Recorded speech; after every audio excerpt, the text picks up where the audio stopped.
Tonight at 9, 6 found dead in a house fire, including 4 children. Moments away, a live report from on scene after intense flames fanned in one Charles County neighborhood. What we know from investigators and those living nearby. Crime crackdown, reports of disruptive crowds at a shooting overnight in Navy Yard in the district. Police slapping down yet another curfew. And Trump targets D.C. The president's concerns from crime to graffiti and homelessness. The state of violent crime by the numbers ahead of a press conference from the White House announcing action. And we've had wonderful weekend weather, but will it last? Stick around. My full forecast is coming up. And tax-free week, from back-to-school savings to sprucing up your wardrobe. The money-saving opportunities you do not want to miss. You're watching the station covering all of the DMV. This is DC News Now.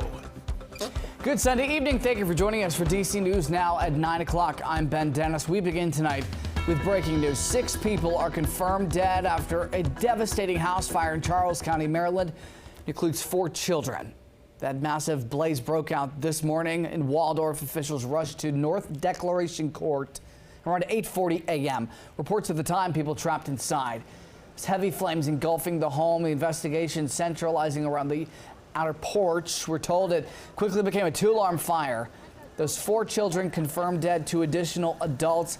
The Maryland State Fire Marshal's office says that one additional adult was managed to escape. 2 others not home at the time. It is still unconfirmed the exact connection between everyone involved.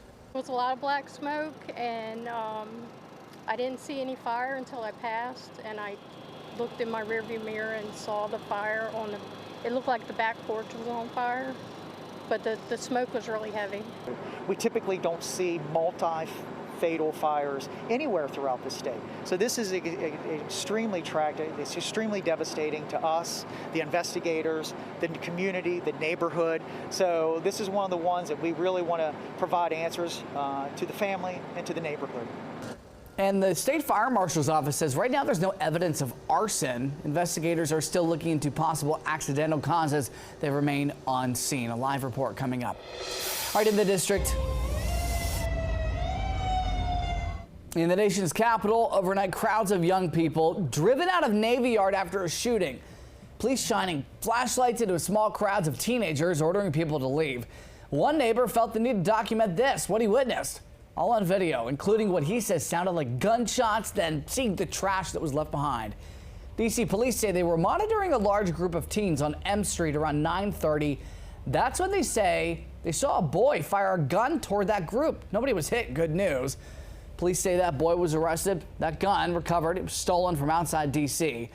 It all comes as Metro Police continue to implement new efforts to fight crime, including new curfews at various times and various places. As a result of last night's incident in Navy Yard, police are imposing a widespread juvenile curfew zone east of South Capitol Street and south of I-695. Anyone under 17 will be barred from gathering in a group of more than 9 people in public spaces here. That's in effect tonight from 8 until 11, and again on Monday, Tuesday, and Wednesday evenings. Come 11 o'clock for those nights. This curfew citywide until 6 a.m. the next morning. Meantime, President Trump is teasing a press conference tomorrow morning at 10 a.m. to address D.C. crime. He says it's out of hand and he wants to fix it, along with cracking down on homelessness and cleaning up the city. Today, saying in a series of social media posts, quote, "I'm going to make our capital safer and more beautiful than it ever was before. The homeless have to move out immediately. We'll give you places to stay, but far from the Capitol. The criminals, you don't have to move out. We're going to put you in jail where you belong. It's all going to happen very fast," end quote. And in a separate post saying, quote, "The mayor of D.C., Muriel Bowser, is a good person who has tried, but she's been given many chances and crime numbers get worse. And the city only gets dirtier and less attractive."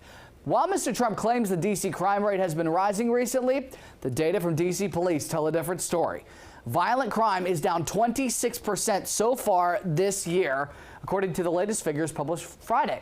Police also say that violent crime dropped 35% from 2023 to 2024. So How does DC's violent crime rate so far this year compare to LA and New York City, which the president has targeted previously in the past over crime? According to data from those police departments and calculated for every 100,000 residents, DC's homicide rate exceeds LA and New York. Same goes for DC's rate of robberies. However, DC's rate of assaults and rapes for every 100,000 people are below LA and New York so far this year. Coming up at 9:30, Mayor Bowser responding to President Trump's push for crime reform in the district. What she has to say about his claim that crime has only gotten worse in the nation's capital, which again, according to recent DC police, is false. 9 to 5, meteorologist Scott Sumner standing by. A beautiful weekend to be had if you enjoyed it out and about. 77 right now. It's cooling down out there. Yeah, it's feeling okay outside this evening. A little warmer, a little bit more humid than what we had last night, but still okay considering where we could be for this time of year. Those 77-degree temperatures and 70s in general will dip down into the 60s overnight, and about 5, 6, 7 o'clock in the morning is when we'll bottom out with our overnight low. Middle 60s here in D.C., some lower 60s just surrounding the Beltway, and then even some upper 50s way out towards the mountains. And then we'll turn the corner and we'll rise those temperatures right up into the upper 80s during the course of the afternoon. High pressure was responsible for a delightful weekend, but that's going to give way to eventual clouds and some showers and eventual more heat and humidity building in. So, stepping outside, city forecast for tomorrow morning, this is what you can expect. I guess it didn't work. Did we turn the knob? Yeah, there we go. I just probably didn't turn the handle good enough. All right, here we go. 66 degrees, sunny skies, 63 to 66, generally speaking, in and around the Beltway, again, with a light southeast breeze. We'll talk more about tomorrow morning, the other temperatures in the region for overnight lows, and also tomorrow afternoon's highs. That's all coming up in my full forecast. Ben. All right, Scott. See in just a bit. All new tonight, at least 5 people are without a home after flames erupted inside a townhouse in Manassas last night. Crews say it happened on White Moss Drive near the Manassas Mall. Check out how intense those flames left behind. Scorched the house and the one next door, as well as the fence there. Everyone reportedly got out okay, but one person did go to the hospital with non-life-threatening injuries. Extensive damage there. Well, that meant crews deemed it unsafe for anyone to live in. The 5 people displaced are being helped by the Red Cross. Developing now, a controversial Confederate memorial removed from Arlington National Cemetery 2 years ago is coming back, as President Trump is continuing to reverse what he calls erasing American history. Our Max Marcilla has the latest on when it's returning. Less than 2 years ago, this statue was pulled down and brought to a warehouse in Virginia. The Confederate statue stood in Arlington National Cemetery since 1914, but an independent commission ordered its removal. The cemetery's own website describes it as offering a nostalgic, mythologized version of the Confederacy with highly sanitized depictions of slavery. Now it's coming back. These are racist depictions of people who were traitors to their country. American University professor Ome Kongo Dibinga is calling out the Trump administration's decision. Others sharing a different tune. If they were taken away, they should be put back. Sharing the news on social media, Defense Secretary Pete Hegseth says, unlike the left, we don't believe in erasing American history, we honor it, calling those who took it down woke lemmings. Pete Hegseth talks about, this is about, getting rid of the woke lemmings and who want to rewrite history. This is rewriting history. Either way, it'll take time and cost money. ANC officials say it won't come back until 2027. The Associated Press reports it'll cost roughly $10 million. I get a little bit worried if we have important historical things that happen and then we don't have them places where we can see them. Having them in places where we honor, where we are honoring people or honoring events, that makes it a little more questionable. That was Max Marcilla reporting. Some of the biggest criticisms of that statue come for the way it depicts the so-called, quote, faithful slave. The Associated Press says when it's reinstalled, there will be new panels to provide context, but it's unclear what they may say. All right, on the move. Amtrak is promising travelers in the district a faster ride to get in and out of town. They say the next generation Acela can travel 60 miles per hour. It's 10 miles per hour faster than older models. 5 of the new trains debut later this month and will take people from the district to New York and Boston. Amtrak says the new models will have more seats, free Wi-Fi, who doesn't want that, expanded food options, and offer a smoother, quieter ride. Well, coming to a bus stop near you, real-time arrival displays in Montgomery County. They're on the way, rolling out, and did so to start the summer. Our Tosa Fakile tells us how riders are adjusting to the change. One of the best things that's been done in Montgomery County as far as for transportation for the people here within the whole Montgomery County. Mr. McCall is definitely a fan of this technology. Digital display shows real-time bus arrival information and has an audio readout and text-to-speech button. Senior citizen builder here, and it helps them a lot. I think it's really accurate, it's convenient, cuts down a lot of worry when the bus is going to come. Montgomery County Department of Transportation is putting the displays at 100 bus stops. They've already put in 50 of them. And these real-time screens will be at bus stops that see the highest number of riders. It's very difficult, especially during the winter. You have to wait. Sometimes it didn't come on time, but that right there, oh man, it's accurate. Thanks to Tosin. Happening now.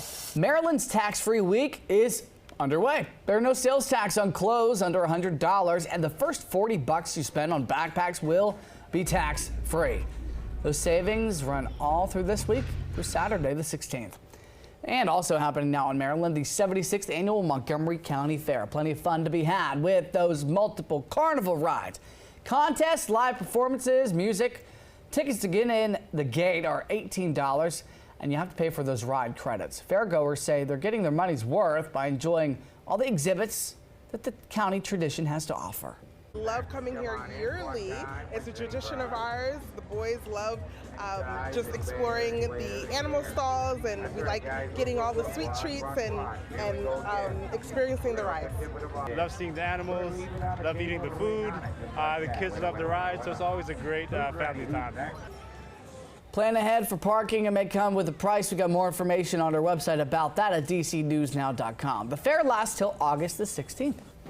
All right, 3 police dogs from the DMV are semi-finalists in the national competition. Focusing on Peyton, Tiller, and Bubba among 5 dogs nationwide competing to win the American Humane Society's annual Hero Dog Awards. Bubba and Peyton serve with the DC Police. Tiller's is a support dog for local airports. They're recognized for bravery, precision, service to the community. You can vote for them through September 15th on our website, dcnewsnow.com. What's not to love about those ears? Coming up, helping you stretch your dollar, where you can save this week on grocery essentials like ground beef and eggs. Welcome advice, right? Time now is 9:12. We take a live look toward Pentagon City and off in the distance, National Harbor. Scott Sumner has your full forecast. Certainly nowhere near the final forecast after the break.